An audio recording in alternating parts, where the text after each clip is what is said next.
Welcome to my channel. I'm IFT, and in today's video, we're going to solve the machine gift. This machine is really easy, so this will be a short video. Don't worry, I'll be posting more advanced machines as the channel grows. In this one, we'll see how to create a word list from a URL using a tool called CeWL, and then brute force the SSH service. The first thing I always do is scan for open ports using Nmap, a tool that helps us discover which services are running on the target. We start with a quick scan to identify the open ports. For that, we need root privileges. Next, we run a more detailed scan to detect service versions and run some default scripts.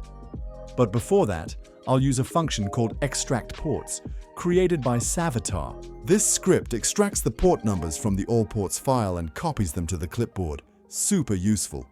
Now, as I said in the intro, this machine is very easy, so this second scan isn't really necessary, but I like to do it anyway, just to be thorough. Once the scan is done, we can see almost the same info as before, just with a bit more detail. There's nothing interesting on the ports, so let's check out the website.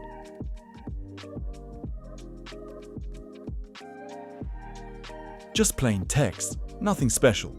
But it's a bit weird, right? All the words start with uppercase letters, except for simple. Maybe it is that simple. Let's use CeWL, a tool that generates word lists based on the words from a website.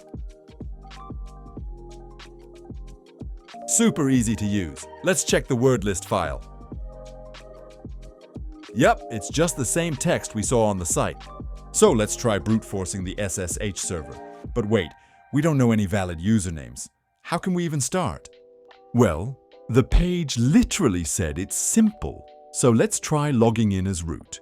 We know that user exists. Now we've got a possible username and a tiny word list. So let's use Hydra to brute force SSH. The word list is super short, so the attack is going to be fast. Are you ready? And there it is. Hydra tells us the password for root is simple. Let's connect via SSH to confirm. And there you go. We've a connection as root. As I mentioned earlier, this machine was really easy.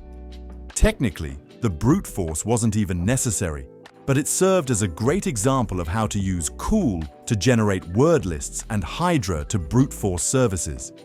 Appreciate you watching. I'm IFT and I'll catch you in the next video.